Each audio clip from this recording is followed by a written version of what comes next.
এবারের পৌষ পার্বণে বানিয়ে ফেলুন এইভাবে অসাধারণ টেস্টের গাজরের ভাপা পিঠে।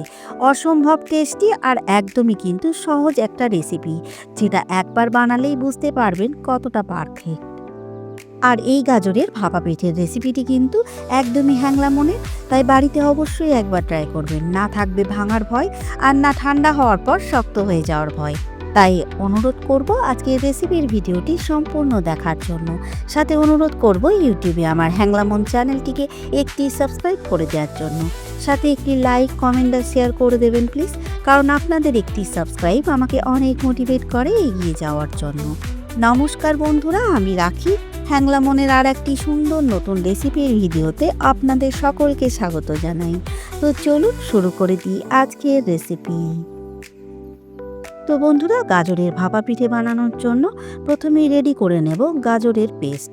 তার জন্য নিয়ে নিয়েছি এখানে একটা মিক্সি জার, আর এর মধ্যেই অ্যাড করে দেব গ্রেট করে রাখা গাজর। এখানে আমি 250 গ্রাম গাজর গ্রেট করে নিয়েছি, আর এখন এই গাজরটাকে দিয়ে নিচ্ছি মিক্সি জারের মধ্যেই। আর গাজরের কাঁচা গন্ধটা যাতে না থাকে, সাথে কিন্তু সুন্দর ফ্লেভারের জন্য অ্যাড করে দিলাম এলাচের গুঁড়ো। আর এখন সুন্দর একটা পেস্ট তৈরি করে নেব। তো দেখুন, এখানে আমি পেস্ট রেডি করে নিয়েছি, আর এই পেস্ট এখন রেডি করে নেব একটা মেজারমেন্ট কাপের মধ্যে। তো এখানে আমি 1 কাপ মেজারমেন্ট কাপে রেডি করে নিয়েছি গাজরের পেস্ট। আর এখানে পেস্টটা দেখুন কতটা ভালো করে নিয়েছি। একদম যতটা পারবেন মিহি করে এই পেস্ট রেডি করবেন। তো চলুন, গাজরের পেস্ট রেডি, এখন চলে যাব পরের রেসিপির দিকে। তো বন্ধুরা, এখন রেডি করে নেব আটার ডো। তার জন্য এখানে নিয়ে নিচ্ছি 1/2 কাপ জল, সাথে দিয়ে নিচ্ছি 1/2 কাপ দুধ। এখানে জল আর দুধ মিলে কিন্তু 1 কাপ লিকুইড আমি অ্যাড করলাম। সাথে দিয়ে নিচ্ছি এখানে 1 চামচ ঘি, আর এই ঘিয়ের জন্য কিন্তু সুন্দর একটা ফ্লেভার দেবে পিঠের মধ্যে।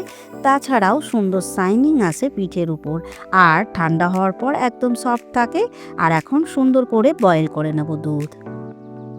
তো দেখুন, এখানে দুধ সুন্দর করে বয়েল করে নিয়েছি, আর এখন এই দুধ কিন্তু একদম রেডি। আর এই দুধের মধ্যেই অ্যাড করে দেব রেডি করে রাখা গাজরের পেস্ট। এখানে আমি 1 কাপ গাজরের পেস্ট অ্যাড করে দিলাম, মানে সমস্ত উপকরণ মিলে কিন্তু 2 কাপ অ্যাড করলাম। এখন এই গাজরের পেস্টে দিয়ে নিচ্ছি অল্প একটু নুন। এখন এই দুধ আর গাজরের মধ্যে যতক্ষণে না সুন্দর একটা বয়েল আসছে, ততক্ষণ পর্যন্ত হাই ফ্লেমে কুক করে নেব। আর তার ফলে কিন্তু গাজরের মধ্যে কোনো রকম কাঁচা ভাব থাকবে না, সুন্দর কুক হয়ে যাবে গাজরটাও দুধের সাথে। এখানে দেখুন সুন্দর বয়েল এসে গেছে দুধের মধ্যে, আর এখন কিন্তু গাজরটাও সুন্দরভাবে কুক হয়ে গেছে। তো চলুন, এখন এই মিশ্রণ একদম রেডি। তাই এই মিশ্রণের মধ্যেই এখন ঝটপট করে অ্যাড করে দেব 2 কাপ সিদ্ধ চালের গুঁড়ো। আর এখানে আমি 2 কাপ লিকুইড অ্যাড করেছি, তার মধ্যে কিন্তু 2 কাপ চালের গুঁড়ো, মেজারমেন্ট একদম পারফেক্ট। সাথে এখানে অ্যাড করে দেব সুন্দর একটা বাইন্ডিং আসার জন্য 2 চামচ ময়দা। এই ময়দা দেওয়ার ফলেই কিন্তু পিঠেগুলো একটাও ফেটে যাবে না, আর সুন্দর একটা সফটনেস থাকবে ঠান্ডা হওয়ার পরেও। এখন সমস্ত উপকরণ খুব তাড়াতাড়ি করে হালকা করে একটু মিক্স করে নেব।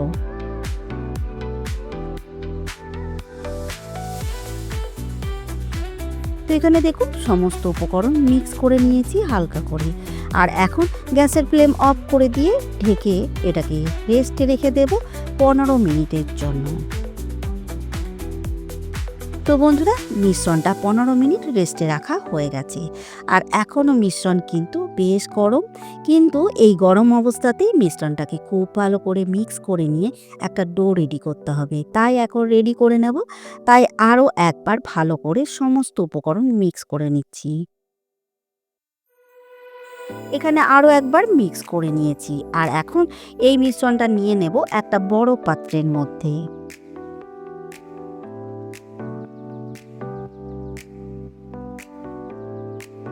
সমস্ত মিশ্রণ আমি একটা বড় জায়গার মধ্যে নিয়ে নিয়েছি। আর এখন বেশ গরম, তবুও কিন্তু এই গরম থাকা অবস্থাতেই একটু সাবধানে ডলে ডলে মেখে তৈরি করে নিতে হবে একটা ডো।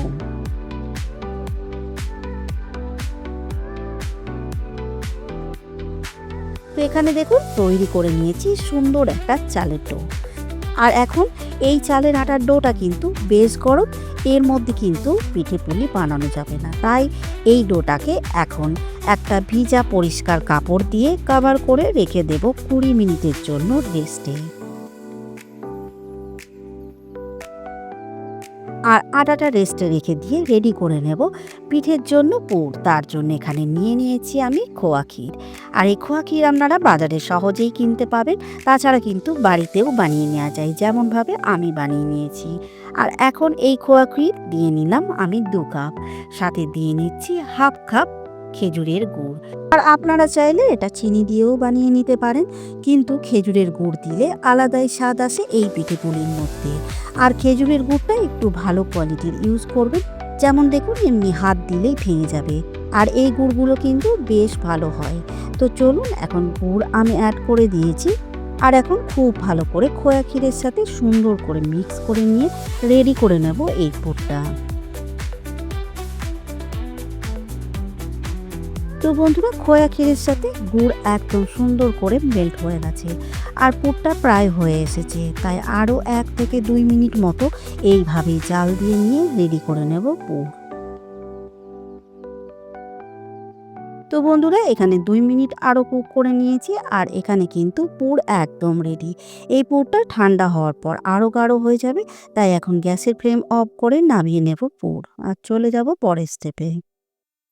আর বন্ধুরা, এখানে কিন্তু চালের ময়দার ডোটা 20 মিনিট রেস্টে রাখা হয়ে গেছে। আর রেস্টে রাখার পর কিন্তু ময়দার ডোটা একটু শক্ত হয়ে যায়, তাই আবারও 1 মিনিট মতো মেখে নেব সুন্দর করে এই ডোটা।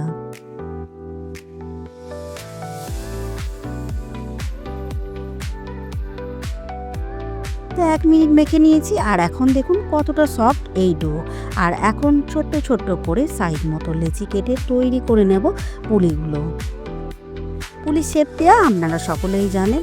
একটা রাউন্ড শেপ দিয়ে নেওয়ার পর এটাকে একটা বাটি শেপ দিয়ে নেব, যাতে পুরটা সুন্দরভাবে অ্যাড করতে পারি।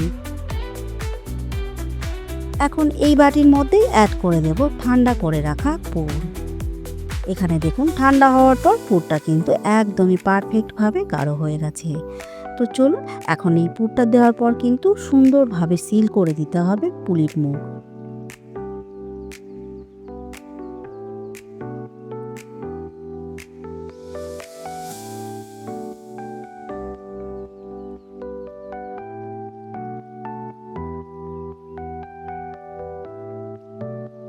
আর এখানে দেখুন কতটা সহজে আমি এই পুলিটা রেডি করে নিয়েছি।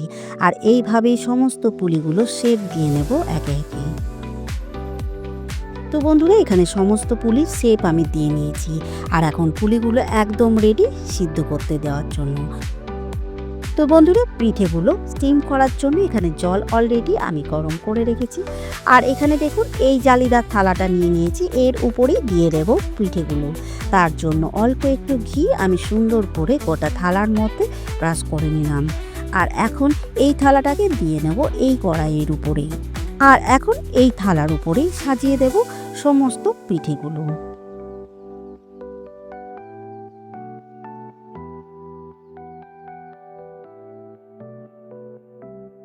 পিঠেগুলো আমি অ্যাড করে দিয়েছি আর এখন কভার করে দিয়ে লো ফ্লেমে 15 মিনিটের জন্য কুক করে নেব সমস্ত পিঠে। তো বন্ধুরা, 15 মিনিট আমি কিন্তু কুক করে নিয়েছি পিঠে। আর এখন দেখুন পিঠের গায়ে শাইনিং দেখে আপনারা নিশ্চয়ই বুঝতেই পারছেন পিঠে একদম পারফেক্ট কুক হয়ে গেছে। আর পিঠের সাইজটা অনেক ফুলে গেছে, একদম নরম তুলতুলে। তো চলুন, এখন গ্যাসের ফ্লেম অফ করে দেব আর নামিয়ে নেব এই পিঠের থালাটা। তো বন্ধুরা, আপনাদের দেখিয়ে দিই কতটা পারফেক্ট এই গাজরের ভাপা পুলির রেসিপিটি আপনাদের সাথে আমি শেয়ার করেছি। কতটা সুন্দর হয়েছে দেখে নিশ্চয়ই বুঝতেই পারছেন। আর একটাও কিন্তু ভেঙে যায়নি কোনোভাবেই, দেখুন।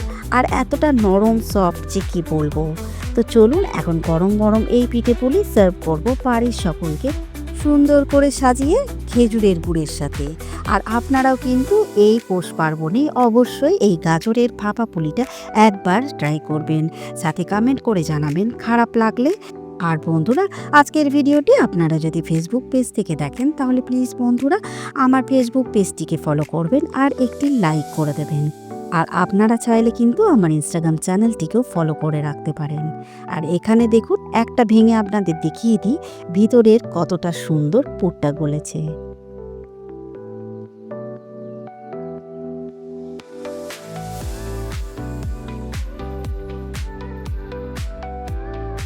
একদম পুরে ঠাসা আর একদম মুখে দিলেই মিলিয়ে যাবে। অসম্ভব টেস্টি এই পিঠে পুলিটা কিন্তু সত্যিই অসাধারণ। তো চলুন, আজকে সকলকে জানাই অসংখ্য ধন্যবাদ আজকের রেসিপির ভিডিওটি সম্পূর্ণ দেখার জন্য। তো আজকের ভিডিওটি এখানেই শেষ করছি। সকলে ভালো থাকবেন, সুস্থ থাকবেন, সাবধানে থাকবেন। দেখা হবে খুব তাড়াতাড়ি হ্যাংলা মনের আর একটি সুন্দর নতুন রেসিপির ভিডিও নিয়ে।